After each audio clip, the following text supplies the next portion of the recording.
नमस्कार दोस्तों, LS classes में आपका स्वागत है। दोस्तों, हम लोग एनसीईआरटी से चला रहे हैं भाई, एनसीईआरटी। ठीक है, ये आपके हिस्ट्री है और मैं आपको एक हिस्ट्री एक क्लास और लेता हूं जिसमें थ्योरी प्लस वहां पर मैं एमसीक्यू कराऊंगा, वहां पर मैं आपको सार संग्रह। और इस क्लास में आपको दृष्टि पब्लिकेशन के जो एनसीईआरटी सीरीज है, तो हम लोग भूगोल की क्लास भी कर रहे हैं, जियोग्राफी की क्लास भी हो रही है और इसमें इतिहास की भी क्लास में करा रहा हूँ। ठीक है, इसके बाद आपको एक दो दिन बाद मैं आपको शायद दृष्टि पब्लिकेशन जो साइंस की है, विज्ञान, साइंस और सामान्य विज्ञान है, उसकी भी क्लास में आपको दूंगा। ठीक है, आज ये पहली क्लास है एनसीईआरटी इतिहास की। बाकी एनसीईआरटी जो सार संग्रह है प्लस एमसीक्यू, वहां पर मैं आपको भी शुरू से ही आपको मैं पढ़ा रहा हूं, समझ गए? तो यहाँ पर भी आपको ये पढ़ाया जाएगा। तो आज का पहला है क्या, कब और कहां कैसे, पहला चैप्टर है। उसमें पहला प्रश्न है, गेहूं और जौ की फसलों के संदर्भ में निम्नलिखित कथनों पर विचार कीजिए। मनुष्यों द्वारा सर्वप्रथम इन्हीं फसलों को उपजाने की शुरुआत की गई थी।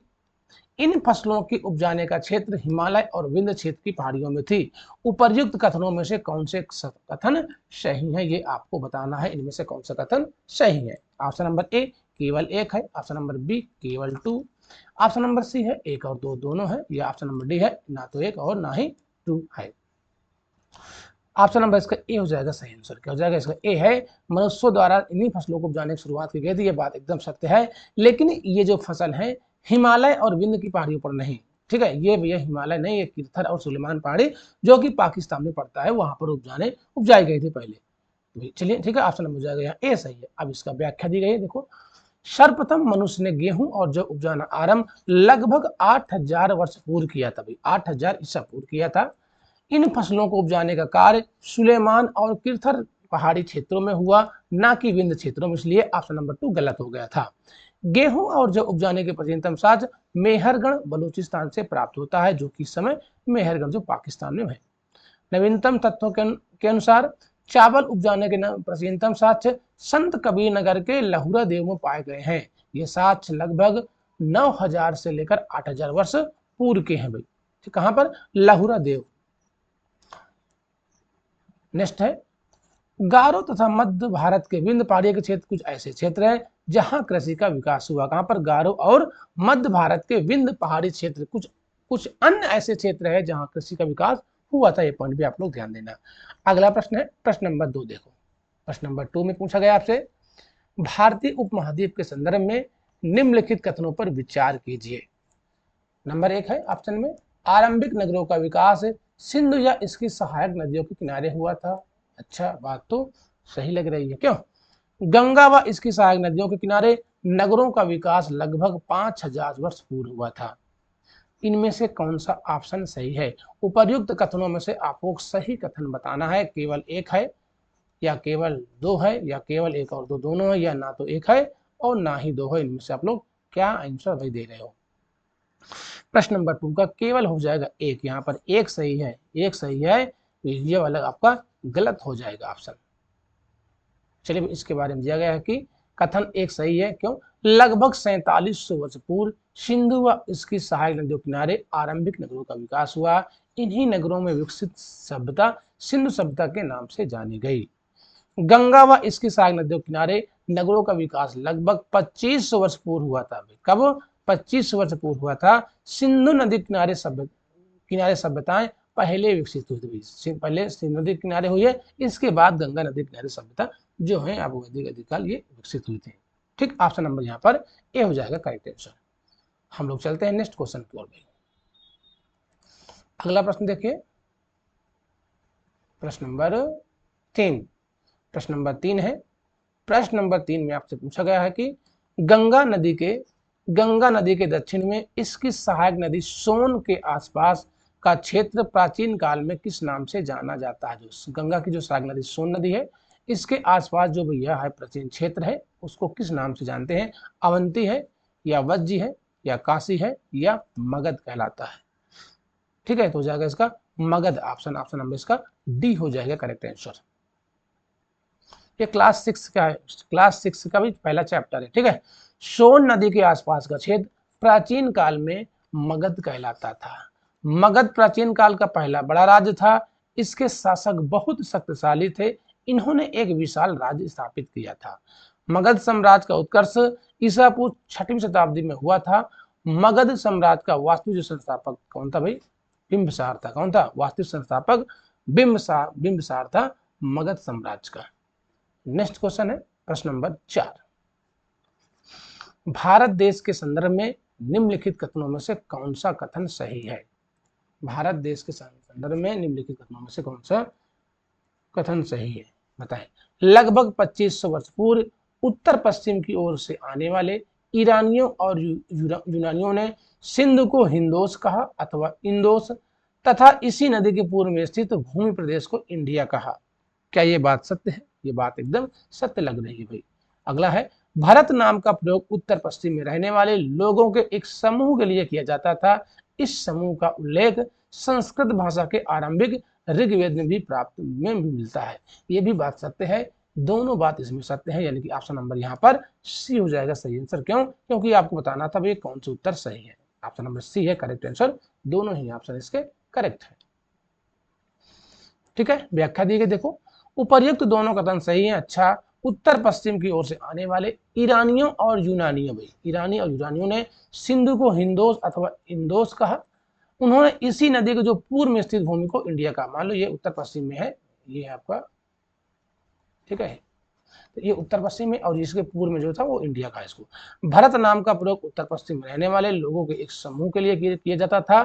इस समूह का उल्लेख ऋग्वेद में मिलता है। ऋग्वेद संस्कृत की आरंभिक कृति है जो लगभग 3500 वर्ष पुरानी है। बाद में इसी भारत समूह के नाम से भारत देश प्रयोग देश के लिए भी होने लगा। नेक्स्ट है प्रश्न नंबर 5। पांडुलिपिया के संदर्भ में निम्नलिखित में से कौन सा कथन सही नहीं है, बताएं। पांडुलिपिया के संदर्भ में इनमें से कौन सा कथन सही नहीं है? ऑप्शन नंबर ए है, अतीत में हाथ से लिखी हुई पुस्तकें पांडुलिपि कहलाती है। अतीत में हाथ से लिखी हुई पुस्तकें क्या पांडुलिपि कहलाती हैं? अंग्रेजी में पांडुलिपि के लिए मैन्युस्क्रिप्ट शब्द का प्रयोग होता है, जो लैटिन भाषा के मेनु, जिसका अर्थ होता है हाथ, जिसका अर्थ हाथ है, से निकला है। प्रश्न नंबर 5 में आप लोग क्या आंसर दे रहे हैं? अगला हम लोग ऑप्शन देते हैं भाई। अगला ऑप्शन दिया गया है, ऑप्शन नंबर सी है। आपको बताना क्या है इसमें कौन सा सही कौन सा गलत है, आपको बताना था कौन सा गलत है। 2 ऑप्शन आपने पढ़ लिया। तीसरा ऑप्शन है, पांडुलिपियां ताड़ के पत्तों को काटकर अथवा हिमालय क्षेत्र में उगने वाले भूर्ज नामक पेड़ की छाल से विशेष तरीके से तैयार भोजपत्र पर लिखी जाती थी।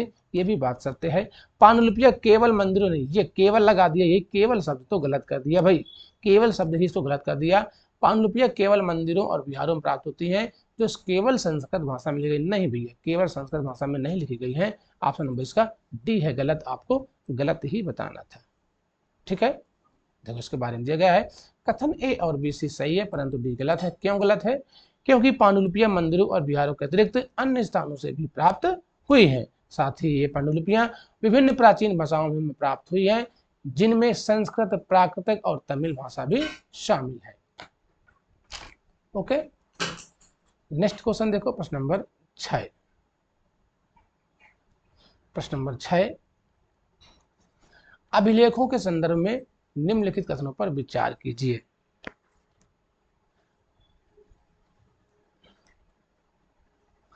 ऑप्शन नंबर ए है, ऐसे लेख जो केवल पत्थरों पर उत्कीर्ण किए जाते थे उन्हें अभिलेख कहलाते हैं।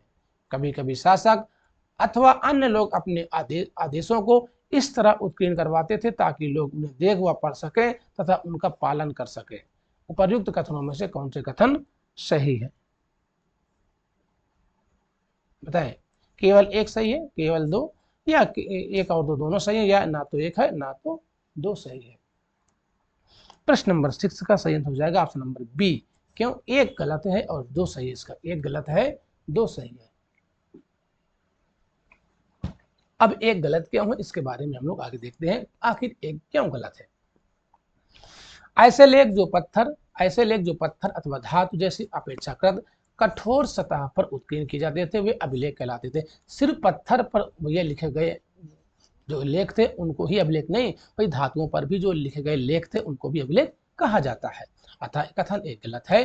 कथन 2 में क्या है, अभिलेखों में राजाओं, रानियों, अन्य लोगों के आदेश, कार्य विवरण, विषय आदि का उल्लेख किया जाता था। नेक्स्ट क्वेश्चन है प्रश्न नंबर 7, अशोक का कांधार से प्राप्त अभिलेख निम्नलिखित में से किन लिपियों में लिखा गया है। कांधार, ठीक है, आरमाइक और ब्राह्मी लिपि है, या यूनानी और ब्राह्मी और देवनागरी और तमिल है, या यूनानी और आरमाइक है। ठीक है, ज्यादातर अभिलेख ब्राह्मी लिपि में मिलते हैं, लेकिन जो आप कंधार अभिलेख मिलता है अशोक का, ठीक, वो यूनानी और आरमाइक लिपि में प्राप्त होता है। ऑप्शन नंबर इसका डी हो जाएगा सही आंसर। क्या जाएगा, डी हो जाएगा इसका करेक्ट आंसर। व्याख्या दी गई है, अशोक का कांधार अभिलेख इस क्षेत्र में प्रयुक्त होने वाली यूनानी और आरमेक नामक दो भिन्न लिपियों तथा भाषाओं में लिखा गया है। ऑप्शन नंबर इसका डी है करेक्ट आंसर। नेक्स्ट क्वेश्चन है प्रश्न नंबर 8। प्रश्न नंबर 8 देखो, कथन और इसमें कारण दिया गया है। कथन में दिया गया है कि ईसा मसीह के जन्म के पूर्व की सभी तिथियां ईसा पूर्व यानी ईसा पूर्व के रूप में जानी जाती हैं। ओके, चलो भैया, बात तो सही है एकदम। वर्ष की गणना ईसाई धर्म प्रवर्तक ईसा मसीह के, एक मिनट, वर्ष की गणना वर्ष की गणना ईसाई धर्म प्रवर्तक ईसा मसीह के जन्म की तिथि को की जाती है। बिल्कुल बात सही है, यानी कि दोनों ही कथन सत्य हैं और आर इसका सही व्याख्या करता है, तो ऑप्शन नंबर इसका ए हो जाएगा सही आंसर भी। ठीक है, ए और आर दोनों सत्य हैं, जो कारण है वो ए का सही व्याख्या करता है। ऑप्शन नंबर इसका ए हो जाएगा करेक्ट आंसर प्रश्न नंबर 8 का। नेक्स्ट क्वेश्चन देखो, अगला प्रश्न है,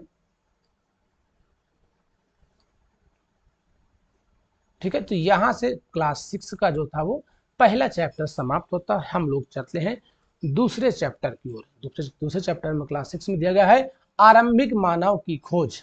आरंभिक मानव की खोज दूसरा चैप्टर है।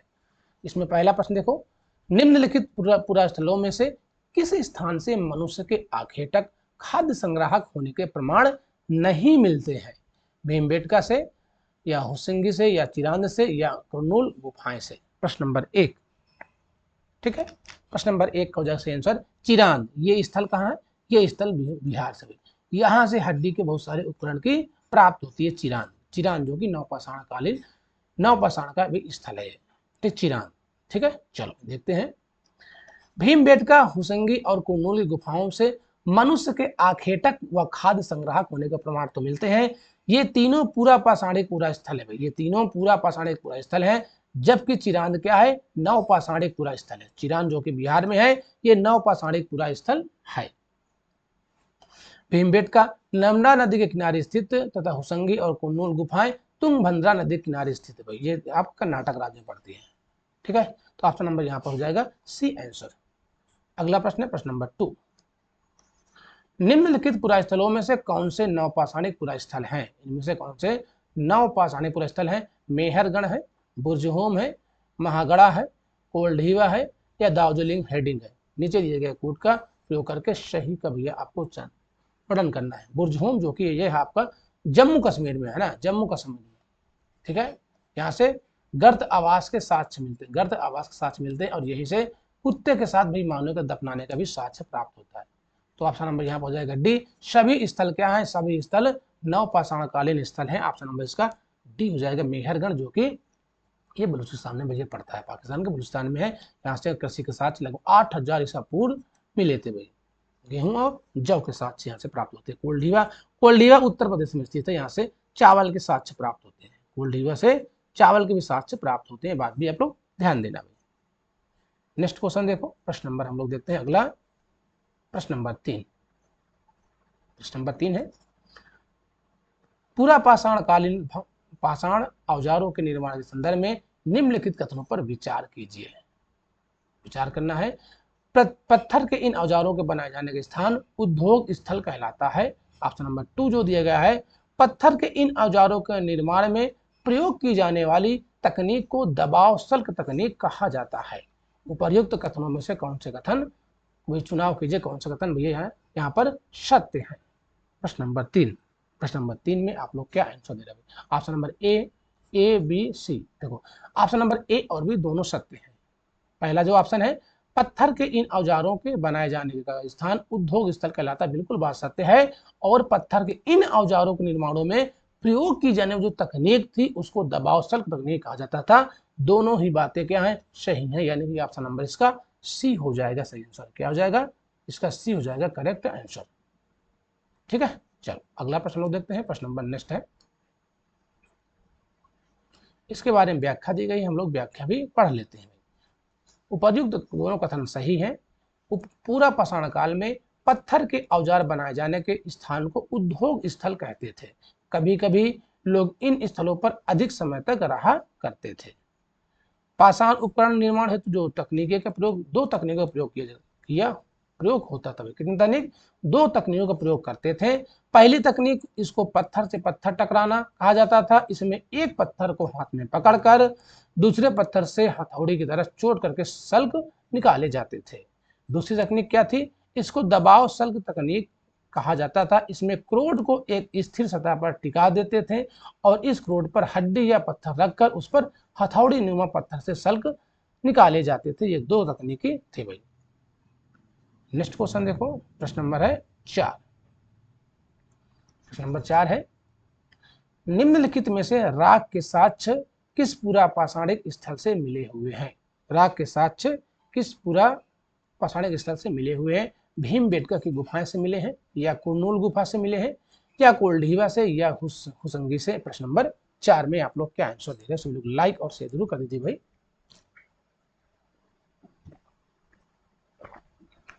ठीक है, प्रश्न नंबर 4, प्रश्न नंबर 4 हो जाएगा ऑप्शन नंबर बी, कुरनूल गुफाएं। ठीक है, दक्षिण भारत से ये प्राप्त होती हैं भाई।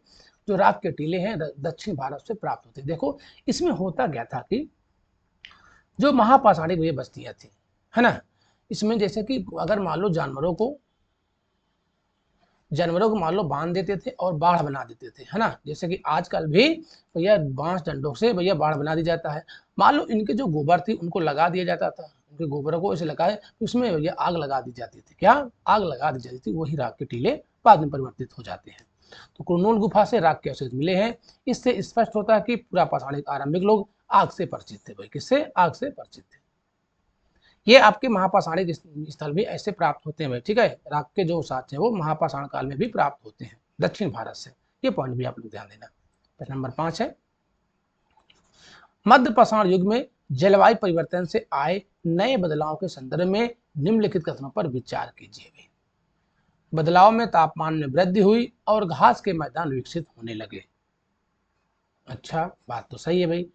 इसी काल में मछली भोजन का महत्वपूर्ण स्रोत बनी हुई थी, ये भी बात सत्य है। और गेहूं जौ और धान जैसे अनाज प्राकृतिक रूप से उगने लगे थे, ये भी बात सत्य है। आपको बताना क्या था, उपर्युक्त कथनों में से सत्य कथन बताना था। तो ऑप्शन नंबर सभी सही है भाई, 1 2 3। ऑप्शन नंबर इसका डी हो जाएगा सही आंसर। क्या हो जाएगा, इसका डी हो जाएगा करेक्ट आंसर। 5 का हो जाएगा डी आंसर। नेक्स्ट क्वेश्चन देखो, प्रश्न नंबर अगला है। अब इसके बारे में दिया गया है, उपर्युक्त तीनों कथन सत्य हैं। लगभग 12,000 वर्ष पूर्व आए पर्यावरणीय बदलाव के काल को मध्य पाषाण युग, क्या मध्य पाषाण युग अथवा मेसोलिथ कहते हैं भाई। मेसोलिथ कहा जाता है। इस युग में जलवायु में आए बदलाव से जो तापमान वृद्धि हुई, इससे घास वाले मैदान बनने लगे। घास क्षेत्र बनने से घास खाने वाले जीव भी बढ़ गए भाई। मछली इसी काल में भोजन का महत्वपूर्ण स्रोत बन गए थे। किस काल में, मध्य पाषाण युग में, यानी कि मेसोलिथ में। गेहूं और जौ व धान प्राकृतिक रूप से उगने लगे। अंततः लोगों ने इन्हें इकट्ठा किया व समय के साथ इन्हें खुद उपजाना सीख लिया था भाई। नेक्स्ट है प्रश्न नंबर है 6। मानव सभ्यता के आरंभिक काल यानी कि प्रागैतिहासिक काल को सुविधानुसार 3 भागों में बांटा गया है। निम्नलिखित में से कौन सा उन 3 में से नहीं है। पूरा पाषाण काल है, मध्य पाषाण काल है, या नव पाषाण काल है, या महापाषाण काल है। प्रश्न नंबर 6, प्रश्न नंबर 6 का हो जाएगा ऑप्शन नंबर यानी महापाषाण काल। ऑप्शन नंबर इसका डी है करेक्ट आंसर। ठीक है, ये अलग से है भाई, महापाषाण काल के बारे में हम लोग आगे चर्चा करेंगे। ठीक है, प्रागैतिहासिक काल को, आरंभिक काल को 3 भागों में बांटते हैं। पूरा पाषाण काल है पहला, इसको भी 3 भागों में बांट देते हैं। निम्न पूरा पाषाण काल, मध्य पूरा पाषाण काल और उच्च पूरा पाषाण काल। फिर इसका बाद आता है मध्य पाषाण काल, इसके बाद आता है नव पाषाण काल। ठीक है, तो ऑप्शन नंबर इसका डी हो जाएगा करेक्ट आंसर। नेक्स्ट क्वेश्चन देखते हैं हम लोग। प्रश्न नंबर अगला है,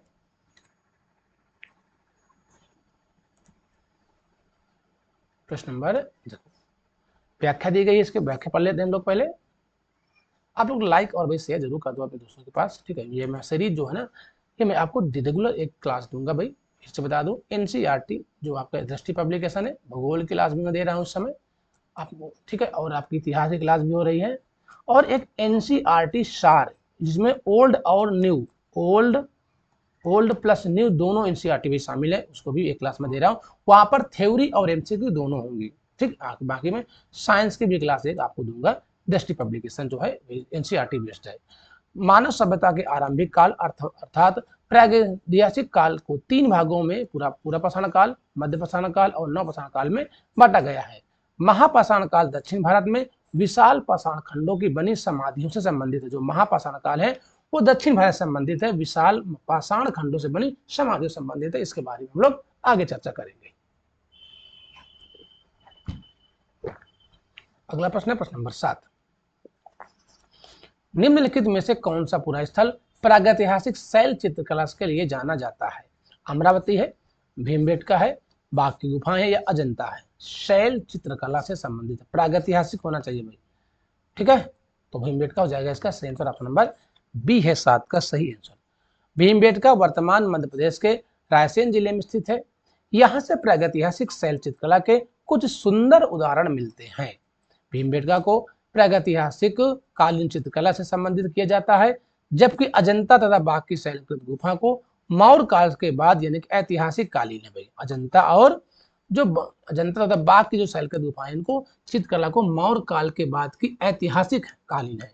अमरावती अपने स्तूपों के लिए प्रसिद्ध है, जिसे शुंगकालीन या सातवाहन कालीन माना जाता है भाई, ठीक। अमरावती किस लिए प्रसिद्ध है? अपने स्तूपों के लिए प्रसिद्ध है, जिसे शुंगकालीन या सातवाहन कालीन माना जाता है। नेक्स्ट क्वेश्चन है प्रश्न नंबर 8। प्रश्न नंबर 8 है सूचीवन को सूची 2 के साथ सुमेलित करना है, ठीक। सूचीवन है, इस सूची 2 है। पूरा पाषाण काल, मध्य पाषाण काल, महापाषाण काल और उत्तर पाषाण काल। प्रश्न नंबर 8, ठीक है। तो सबसे पहले क्या है भाई? पूरा पाषाण काल यानी ए का हो जाएगा 2, ए का 2 जाएगा भाई। अब ए का 2 किसमें है? ए का 2 भैया इसमें है, इसमें है। चलो ये तो कट गया भाई। अब चलो ए का हो गया 2। अब मध्य पाषाण काल, मध्य पाषाण काल जो चलता भैया ये 12,000 से लेकर 12,000 वर्ष पूर्व से लेकर 10,000। ऑप्शन नंबर यानी बी का हो जाएगा 3। बी का 3 किसमें है? बी का 3 सिर्फ इसी में। ऑप्शन नंबर इसका मतलब ए हो जाएगा सही आंसर, ठीक है। बी का 3। इसके बाद सी का हो जाएगा भैया 4। पाषाण काल जो है वो आपका 2500 से लेकर 1900 यानी कि वर्ष पूर्व है, और उत्तर पाषाण काल है वो लगभग 10,000 वर्ष पूर्व है। तो ऑप्शन नंबर इसका ए हो जाएगा करेक्ट आंसर। ए का 2, बी का 3 और सी का 4 और डी का 1 हो जाएगा सही आंसर, ठीक है। ये यहाँ पर दिया है, आप देख सकते हो। पूरा पाषाण काल 20 लाख वर्ष पूर्व से 12,000 वर्ष पूर्व के दौरान माना जाता है। इसके बाद आता है मध्य पाषाण काल का समय 12,000 से लेकर 10,000 वर्ष पूर्व तक का माना जाता है। इसके बाद आता है उत्तर पाषाण काल यानी कि नवपाषाण काल। उत्तर पाषाण काल को नवपाषाण काल भी कहते हैं भाई। नवपाषाण काल शुरुआत लगभग 10,000 वर्ष पूर्व से होती है। महापाषाण काल का संबंध दक्षिण भारत के बड़े शिलाखंडों से बने समाधियों से है। इसके बारे में चर्चा हम लोग आगे कर चुके हैं। इसका काल 500 ईसा पूर्व से लेकर 100 ईसा पूर्व अर्थात 2500 वर्ष पूर्व से लेकर 1900 वर्ष पूर्व तक माना जाता है। नेक्स्ट क्वेश्चन है प्रश्न नंबर 9। निम्नलिखित पर विचार कीजिए। निम्नलिखित पर विचार करना है। पूरा पाषाण काल, मध्य पाषाण काल और नवपाषाण काल। आगे देखते हैं आगे इस प्रश्न में क्या दिया गया है, ठीक है। उपर्युक्त में से किन काल के औजारों को माइक्रोलिथिक अथवा लघु पाषाण कहते हैं भाई? लघु पाषाण किन्हें कहते हैं भाई? ठीक, पूरा पाषाण काल, पहले पूरा पाषाण काल था, फिर मध्य था, फिर नव था। तो option number A, C, B और यानी कि तीनों। माइक्रोलिथिक किसे कहते थे? सिर्फ मध्य पाषाण काल, जो मध्य पाषाण काल के औजार थे उसको माइक्रोलिथिक यानी कि ऑप्शन नंबर इसका बी हो जाएगा सही आंसर, ठीक है। लगभग 12,000 वर्ष पूर्व से लेकर 10,000 वर्ष पूर्व तक के काल को मध्य पाषाण काल के नाम से जाना जाता है। इस काल के पाषाण औजार आमतौर पर बहुत छोटे होते थे। इन्हें माइक्रोलिथिक यानी कि लघु पाषाण कहा जाता था। प्रायः इन औजारों में हड्डियों या लकड़ियों के मुट्ठे लगे हुए, हंसिया और आरी जैसे औजार मिलते हैं। साथ ही साथ पूरा पाषाण युग वाले औजार भी इस दौरान प्राप्त बनाए जाते रहे हैं, ठीक है। जो पूरा पाषाण काल में औजार बनाए जाते वो भी थे, साथ दोनों थे भैया, ओके। लघु पाषाण भी थे और जो पूरा पाषाण काल के औजार बनाए जाते थे वो भी यहाँ प्राप्त होते हैं मध्य पाषाण काल से। नेक्स्ट क्वेश्चन है प्रश्न नंबर 10। हुसंगी के संदर्भ में निम्नलिखित कथनों पर विचार कीजिए भाई, ठीक है। ऑप्शन नंबर ए है हुसंगी से पूरा पाषाण युग के कई साक्ष्य प्राप्त होते हैं। ऑप्शन नंबर 2 है कि यहाँ से प्राप्त अधिकांश औजार बलुआ पत्थर के बनाए जाते थे। उपयुक्त कथनों में से कौन से कथन सही है? ऑप्शन नंबर ए, बी, सी और डी। प्रश्न नंबर 10, प्रश्न नंबर 10 में हो जाएंगे ऑप्शन नंबर ए। क्यों? क्योंकि यहाँ पर बलुआ पत्थर का प्रयोग नहीं किया जाता था भाई। ठीक है, ऑप्शन नंबर इसका ए हो जाएगा करेक्ट आंसर। इसके बारे में हम लोग देखते हैं। कथन ए सही है। ठीक है, होसंगी कर्नाटक में स्थित पूरा पाषाणकालीन स्थल है। यहाँ से प्राप्त कुछ पुरा स्थलों से अलग अलग कार्यों में प्रयोग किए जाने वाले कई औजार मिले हैं। ठीक है, होसंगी में अधिकांश औजार चूना पत्थर, कहां से? चूना पत्थर से बनाए जाते थे भाई। ऑप्शन में दिया था बलुआ पत्थर, लेकिन यहाँ पर चूना पत्थर जाएगा सही आंसर भाई। नेक्स्ट क्वेश्चन है प्रश्न नंबर 11।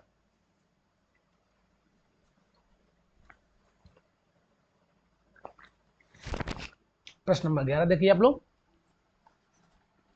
भारत में शुतुरमुर्ग के साक्ष्यों के संदर्भ में निम्नलिखित कथनों पर विचार कीजिए। भारत में शुतुरमुर्ग के साक्ष्यों के संदर्भ में आपको विचार करना है। भारत में शुतुरमुर्ग के होने का प्राचीनतम प्रमाण नवपाषाण युग से प्राप्त होता है या प्राप्त हुए हैं। आंध्र प्रदेश के पटने नामक पूरा स्थल से शुतुरमुर्ग के अंडों के अवशेष मिले हैं। प्रागैतिहासिक काल में शुतुरमुर्ग के अंडों के छिलकों पर चित्रांकन और इसके मनके बनाने के प्रमाण भी प्राप्त होता है। प्रश्न नंबर 11 में आप लोग क्या आंसर दे रहे हो? केवल एक सही है, केवल भैया 2 सही है, यानी कि 1 और 2 दोनों सही है, केवल 3 सही है, या 1 और 2 3 यानी कि सभी सही है। प्रश्न नंबर 11, प्रश्न नंबर 11 का हो जाएगा ऑप्शन नंबर 3। सिर्फ ऑप्शन नंबर 3 सही है भाई, दोनों गलत है। ऑप्शन नंबर 3 है सही आंसर। ठीक है, क्यों गलत है भाई? भारत में शुतुरमुर्ग के होने के प्राचीनतम प्रमाण पूरा पाषाण काल कहां से मिलता है? पूरा वहां पर नव पाषाण काल दिया था, तो पूरा पाषाण काल से प्राप्त होता है। ये अवशेष पटने नामक पूरा स्थल जो कि महाराष्ट्र में है, जो पटने भैया आंध्र प्रदेश में ना होकर महाराष्ट्र में स्थित है, से मिले हैं। कथन ए और 2 दोनों क्या इसलिए गलत हो गए। वहां पर नव पाषाण काल दिया था, वहां पर दिया था भैया आंध्र प्रदेश, जो कि गलत है।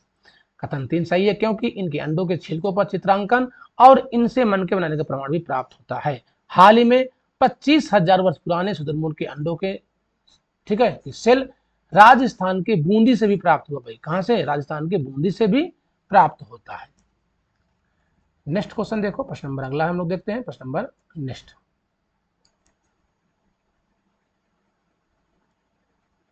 ठीक है, यहां से अब है क्लास 6 का, क्लास 6 का जो तीसरा चैप्टर है भोजन संग्रह से, भोजन संग्रह से उत्पादन तक। क्या है? भोजन जो है संग्रह से उत्पादन तक, ये है आपका तीसरा चैप्टर। क्लास 6 का ये तीसरा चैप्टर अरे हम लोग चर्चा करेंगे भाई। ओके भैया, चलो। निम्नलिखित में से सबसे पहले किस जंगली जानवर को पालतू बनाया गया था? निम्नलिखित में से सबसे पहले किस जंगली जंतु को पालतू बनाया गया था, ये आपसे पूछा गया है। गाय को, या बकरी को, या कुत्ता को, या बैल को? सब ठीक है, तो ऑप्शन नंबर क्या दे रहा है उसका सही आंसर? ठीक है, तो ऑप्शन नंबर जाएगा सी। सबसे पहले जिस जानवर को पालतू बनाया गया था वह कुत्ता था। इसके बाद मनुष्य ने भैया भेड़ बकरियों को भी पालतू बना लिया। सबसे पहले कुत्ता को बनाया गया था, ये पॉइंट भी आप लोग ध्यान देना भाई। अगला प्रश्न है, प्रश्न नंबर है 2, तीसरे चैप्टर का, क्लास 6 के तीसरे चैप्टर का प्रश्न नंबर 2 है। निम्नलिखित में से किन स्थानों पर पुरातत्वविदों को शुरुआती कृषकों और पशुपालकों के होने के साक्ष्य मिले हैं? पयमपल्ली में, या हल्लूर है, महागड़ा, गुफकराल, ये है आपका जम्मू कश्मीर में। कहाँ? ये जम्मू कश्मीर में, यहाँ पे गर्तावास यहाँ भी प्राप्त होते हैं भाई। बुर्जहोम से भी गर्तावास भी मिला है, ये भी जम्मू कश्मीर में है। नीचे दिए गए कोड का प्रयोग करके सही उत्तर चुनिए। ऑप्शन नंबर ए केवल 1 और 2 है, केवल 1 और 2 है। ऑप्शन नंबर जो बी में है केवल 1 और 2 3 है, और सी में 4 5 है, और डी में सभी है। प्रश्न नंबर 2। प्रश्न नंबर 2 में आप लोग क्या आंसर दे रहे हो? तो इसका हो जाएगा ऑप्शन नंबर डी सही आंसर। क्या हो जाएगा? इसका डी है करेक्ट आंसर। सभी सही है भाई, 1 2 3 4 5 पशुपालक होने के साक्ष्य मिले, सभी सभी ये प्राप्त होते हैं। अब बुर्जहोम से भाई कुत्ते के साथ, मनुष्य के साथ कुत्ते के दफनाने के साक्ष्य भी बुर्जहोम से ही प्राप्त होता है। पॉइंट भी आप लोग ध्यान देना। ठीक है, उपरोक्त सभी स्थान नवपाषाणकालीन पूरा स्थल है। इन सभी स्थानों से शुरुआती कृषकों और पशुपालकों के साक्ष्य प्राप्त होते हैं। नेक्स्ट क्वेश्चन है प्रश्न नंबर 3। प्रश्न नंबर 3 है सूची 1 को सूची 2 के साथ आपको सुमेलित करना है। यहाँ पर पूरा स्थल है, ये है आपको अवस्थित है मेहरगढ़, कोल्डीवा, चिरांद और आपका गुप्त कराल। ओके भैया, बताएं। ठीक, मेहरगढ़ कहाँ भाई? बलूचिस्तान के पाकिस्तान में है, ये तो हो जाएगा पाकिस्तान हो जाएगा। कोल्डीवा है उत्तर प्रदेश में, चावल के साथ से मिलते हैं। गुप्त कराल गर्तावास यानी कश्मीर में है। चिरांद क्या है? चिरांद आपका हो जाएगा बिहार में, यहाँ से हड्डी के भैया उपकरण औजार बहुत सारे प्राप्त होते हैं। ठीक है, तो ये सभी क्या है? ये सभी आपके नौ पाषाणिक स्थल हैं। तो ए का हो जाएगा 3, ए का 3 और बी का 1। ए का 3 है, हाँ ए का 3 है और बी का 1, यानी कि ऑप्शन नंबर क्या हो जाएगा? प्रश्न नंबर कौन सा है? प्रश्न नंबर है आपका 3। प्रश्न नंबर 3 में ऑप्शन नंबर हो जाएगा बी आंसर सही। क्या हो जाएगा इसका? बी करेक्ट आंसर हो जाएगा। ध्यान देना भाई, ये सभी क्या है? ये सभी नौ पाषाणकालीन स्थल हैं, नौ पाषाणकालीन सभी स्थल हैं। पॉइंट भी आप लोग ध्यान देना भाई। अगला प्रश्न है प्रश्न नंबर, चलो व्याख्या दी गई, हम लोग व्याख्या देख लेते हैं इसके क्या क्या इसमें इंपॉर्टेंट पॉइंट दिया गया है। मेहरगढ़ पाकिस्तान के बलूचिस्तान प्रांत में स्थित है। यहाँ से गेहूं और जौ के अवशेष मिले हैं। मेहरगढ़ में पुरातत्वविदों को विभिन्न प्रस्तरों से अनेक जानवरों के अवशेष मिले हैं। इनमें हिरण तथा सुअर जैसे जंगली जानवरों की हड्डियां सबसे निचले प्रस्तर से प्राप्त होती हैं। उसके बाद के स्तरों से भेड़ और बकरियों तथा उसके ऊपर ज्यादातर मवेशियों की हड्डियां मिलती हैं। इससे लगता है कि ये लोग मवेशी पालने लगे थे। नेक्स्ट पर जो पॉइंट है, कोल्डीवा उत्तर प्रदेश के इलाहाबाद जिले में अवस्थित है। यहाँ से चावल और जानवरों के हड्डियों के टुकड़े प्राप्त होते हैं। चावल के साथ मिलते हैं और जानवरों के हड्डियों के टुकड़े के साथ भी मिलते हैं। कोल्डीवा जो कि उत्तर प्रदेश के इलाहाबाद जिले में अवस्थित है। अगला भाई पॉइंट है चिरांद। चिरांद के बारे में देख लेते हैं। चिरांद आधुनिक बिहार राज्य में अवस्थित है। यहाँ से गेहूं, हरे चने और जौ, भैंस और बैल के अवशेष भी मिले हैं और यहाँ से हड्डी के उपकरण भी प्राप्त होते हैं। भाई ध्यान देना चिरांद से। ये सभी क्या? ये सभी नवपाषाणकालीन स्थल हैं। गुप्त कराल आधुनिक कश्मीर में है, जहां से गेहूं और दलहन के साक्ष्य प्राप्त होते हैं। गर्त निवास के साथ साथ यहाँ से गेहूं और दलहन के साथ भी आपको मिलते हैं गुप्त कराल से। ओके, चलो अगला प्रश्न है प्रश्न नंबर 4। प्रश्न नंबर 4 है, निम्नलिखित युग्मों पर विचार कीजिए। निम्नलिखित युग्मों पर विचार करना है आपको। महागड़ा, बुर्जहोम, हल्लूर एवं पयमपल्ली। ठीक, उपर्युक्त पुराविष्टों कौन से सुमेलित नहीं है? आपको बताना है इनमें से कौन से सुमेलित नहीं है। बताएं भैया। प्रश्न नंबर 4। ठीक है, 4 का हो जाएगा भैया सी आंसर। 3 और 4। हाँ, बुर्जहोम कश्मीर में है, महागड़ा भी उत्तर प्रदेश में है, लेकिन हल्लूर और पयमपल्ली ये गलत है। ऑप्शन नंबर इसका सी हो जाएगा सही आंसर। सी है सही आंसर। देखो, जो महागड़ा है वर्तमान में उत्तर प्रदेश के अवस्थित है, बात सत्य है। इस पूरा स्थल से चावल और मवेशी के साक्ष्य प्राप्त होते हुए मिट्टी के पर खुरों के निशान के रूप में। ठीक है, चावल और मवेशी यहाँ से महागड़ा से प्राप्त होता है। बुर्जहोम जो कि है ये वर्तमान कश्मीर में स्थित है। यहाँ से गेहूं, दलहन, कुत्ते, मवेशी, भैंस, भेड़ और बकरी के साक्ष्य होने के साक्ष्य मिलते हैं बुर्जहोम से। हल्लूर वर्तमान कर्नाटक में है। कहाँ है हल्लूर? बेटा कर्नाटक में है। यहाँ से पुरातत्वविदों को ज्वार बाजरा, मवेशी, भेड़, बकरी और सुअर के साक्ष्य प्राप्त होते हैं। हल्लूर जो कि कर्नाटक में स्थित है। पयमपल्ली वर्तमान तमिलनाडु राज्य में स्थित है। यहाँ से काला चना है, ज्वार बाजरा है, मवेशी है, भेड़ है, सुअर के साक्ष्य अवशेष प्राप्त होते हैं। हल्लूर कर्नाटक तथा पयमपल्ली तमिलनाडु में स्थित है। परंतु एनसीईआरटी जो कक्षा 6 में दोनों पुरस्कारों को आंध्र प्रदेश में स्थित बताया गया है। भाई ध्यान देना भाई, ये स्थित है कहाँ? कर्नाटक और पयमपल्ली में, लेकिन जो एनसीईआरटी क्लास 6 में दोनों पुरस्कारों को आंध्र प्रदेश में बताया गया है। ये पॉइंट भी आप लोग ध्यान देना। लेकिन वर्तमान में कहाँ है? कर्नाटक और तमिलनाडु।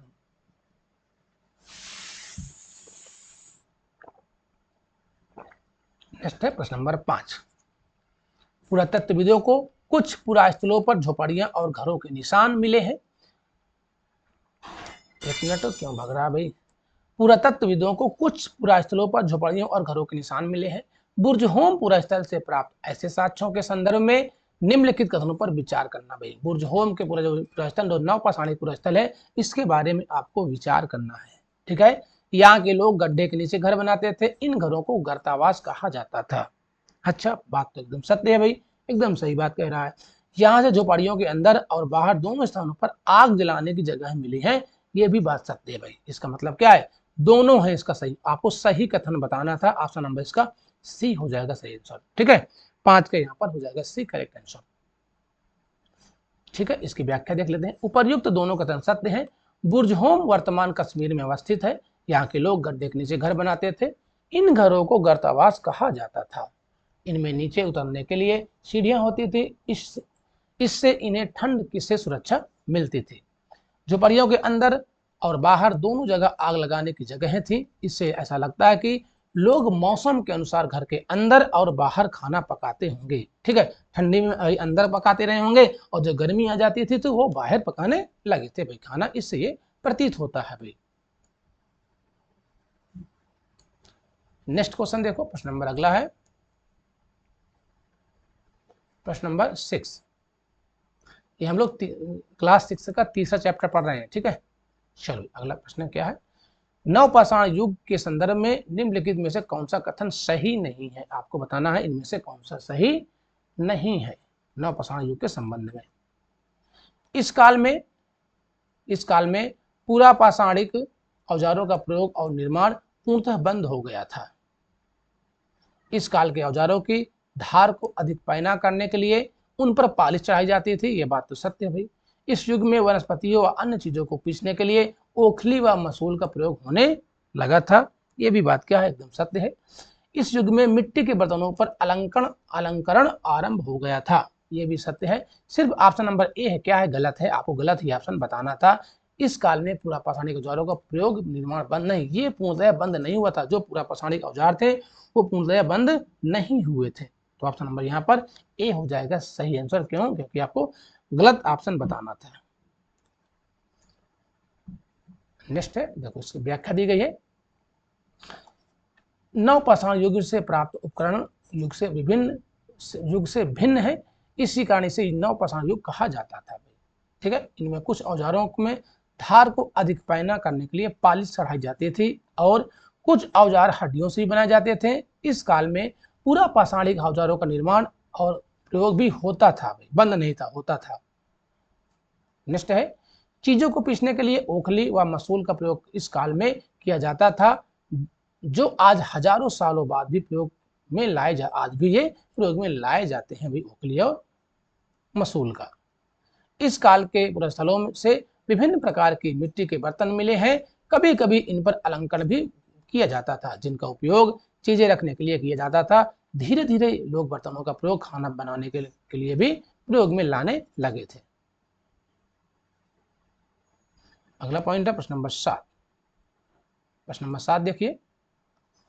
प्रश्न नंबर 7 में दिया गया है कि कथन और कारण वाला प्रश्न भैया। नवपाषाण काल के लोग कपड़े बुनने लगे थे। अच्छा, नवपाषाण के लोग क्या कपड़े बुनने लगे थे? चलो भाई देखते हैं। हाँ, बात तो सही लग रही है भाई। नवपाषाण काल में कपास उपजाया जाने लगा। हाँ, अरे भैया अगर कपास उपजाने लगेगा भाई तो कपड़े वैसे बुनने लगेंगे। तो ऑप्शन नंबर यहाँ पर ए हो जाएगा सही आंसर।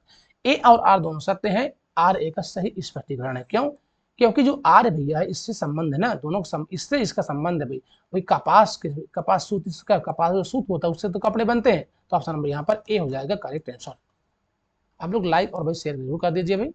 फिर से बता दूं, ये मैं आपको क्लास रेगुलर एक क्लास दूंगा भाई, भूगोल की और एनसीईआरटी आपकी जो इतिहास चल रही है, और एक एनसीईआरटी में पढ़ाता हूँ, उसमें थ्योरी भी पढ़ाता हूँ। थ्योरी एमसीक्यू उसमें होंगे। पहले मैं थ्योरी पढ़ाऊंगा उसमें चैप्टर वाइज, इसके बाद एमसीक्यू भी पढ़ाऊंगा। व्याख्या देख लो। नवपाषाण काल में मनुष्य ने कपड़े बुनना सीख लिया था। इसके लिए कपास जैसे आवश्यक पौधे उगाने में अब मनुष्य सक्षम हो गया था। ठीक है, चलो अगला प्रश्न है प्रश्न नंबर 8।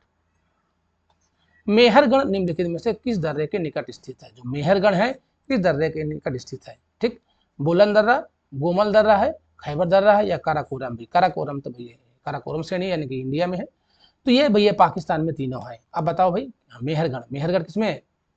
प्रश्न नंबर 8 का हो जाएगा ऑप्शन नंबर ए, बोलन दर्रा के पास। ओके, मेहरगढ़ किरथर पहाड़ियों में स्थित है। बोलन दर्रा के समीप एक हरा भरा समतल स्थान है। ये वर्तमान पाकिस्तान के बलूचिस्तान प्रांत में स्थित है। ईरान जाने के लिए बोलन दर्रा एक महत्वपूर्ण मार्ग है। कहाँ जाने के लिए? ईरान जाने के लिए बोलन दर्रा एक महत्वपूर्ण मार्ग है। इसको भी आप लोग ध्यान देना भाई। नेक्स्ट क्वेश्चन देखो, प्रश्न नंबर है अगला प्रश्न नंबर 9। प्रश्न नंबर 9 है, कथन और कारण है मेहरगढ़ से प्राप्त कब्रों में मृतकों के साथ साथ कुछ सामान भी रखा जाता था। ऑप्शन नंबर जो है 2 है, यानी कारण है, मेहरगढ़ के लोगों का मानना था कि मृत्यु के बाद भी जीवन होता है। मेहरगढ़ के लोगों का मानना था कि मृत्यु के बाद भी जीवन होता है। नीचे दिए गए कोड का प्रयोग करके सही कथन चुनिए। Option number A, B, C, D. ठीक है, तो भाई कथन में क्या है, मेहरगढ़ से प्राप्त कब्रों में मृतकों के साथ कुछ सामान भी रखा जाता है। बात एकदम सत्य है और ये भी सत्य है और ये इसका सही स्पष्टीकरण करता है, यानी कि ऑप्शन नंबर इसका ए हो जाएगा सही आंसर। क्या हो जाएगा, ए और आर दोनों सही है और आर जो है ए का सही स्पष्टीकरण कर रहा है। नेक्स्ट क्वेश्चन है, ठीक है, देखो व्याख्या दी गई है, मृत्यु के बाद सामान्यतः मृतक के सगे संबंधी उसके प्रति सम्मान जताते थे। उसको रखकर लोगों की आस्था था कि मृत्यु के बाद भी जीवन होता है, इसलिए कब्रों में मृतकों के साथ कुछ सामान भी रखे जाते थे। मेहरगढ़ से ऐसी कब्रें मिलती हैं। नेक्स्ट है प्रश्न नंबर 10, मेहरगढ़ से प्राप्त एक कब्र में निम्नलिखित में से किस पालतू जानवर को मृतक के साथ दफनाया गया था। कहां से, मेहरगढ़ से। भाई बकरी है, कुत्ता है, भेड़ है और मुर्गी है। प्रश्न नंबर 10, प्रश्न नंबर 10 का हो जाएगा ऑप्शन नंबर ए, बकरी। क्या बकरी भी प्राप्त होती है मेहरगढ़ में, एक कब्र में मनुष्य के साथ बकरी दफनाने के साक्ष्य भी मिलता है। मेहरगढ़ से प्राप्त एक कब्र में एक मृतक के साथ एक बकरी को भी दफनाया गया था। यहाँ के लोग की आस्था थी कि मृत्यु के बाद भी जीवन होता है। संभवतः इसे परलोक में मृतक के खाने के लिए रखा जाता था। कहाँ, जब वो परलोक जाएगा तो मृतक बकरी को खाएगा आराम से।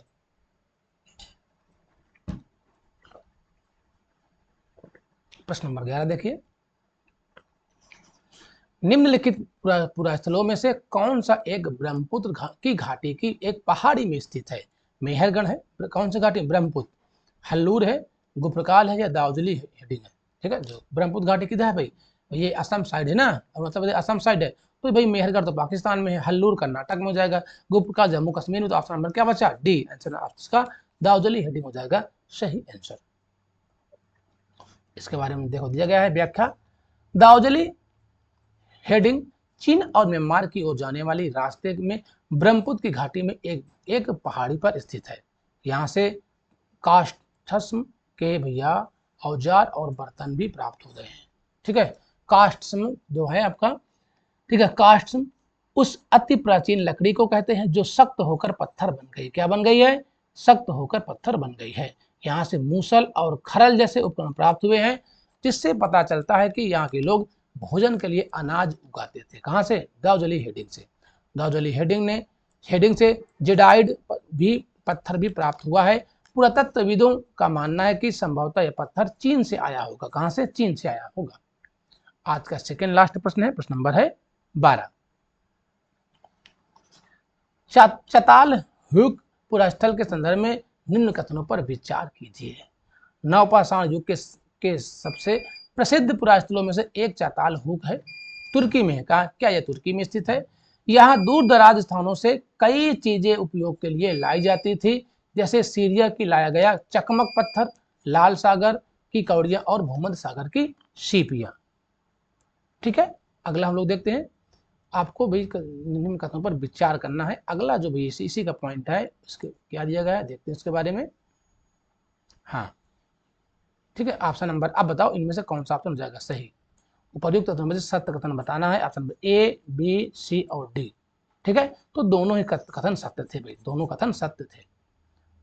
नेक्स्ट क्वेश्चन है प्रश्न नंबर 13, निम्नलिखित पुरास्थलों में से चौकोर अथवा आयताकार घरों के अवशेष कहाँ से मिलते हैं भाई। चौकोर और आयताकार घर के अवशेष मेहरगढ़ से प्राप्त होता है या स्कूलढीवा से, चिरान से या महागढ़ा से। प्रश्न नंबर 13, प्रश्न नंबर 13 का ऑप्शन हो जाएगा ए, मेहरगढ़ से। कहां से, मेहरगढ़ जाएगा इसका करेक्ट आंसर। मेहरगढ़ संभवतः वह स्थान है जहां के स्त्री पुरुषों ने इस इलाके में सबसे पहले जौ, गेहूं उगाना और भेड़ बकरी पालना सीख लिया था। मेहरगढ़ से ही चौकोर एवं आयताकार घरों के अवशेष मिले हैं। प्रत्येक घर में 4 या उससे ज्यादा कमरे हैं, इनमें से कुछ संभवतः भंडारण के काम आते होंगे। तो ये थे भैया क्लास 6 के हम लोगों ने आज 3 चैप्टर को भैया किया है। 3 चैप्टर कल की क्लास में हम लोग आरंभिक नगर क्लास 6 जो 6 का है, कक्षा 6 का जो एनसीईआरटी है उसके बारे में क्लास में जो 4th है, ओके।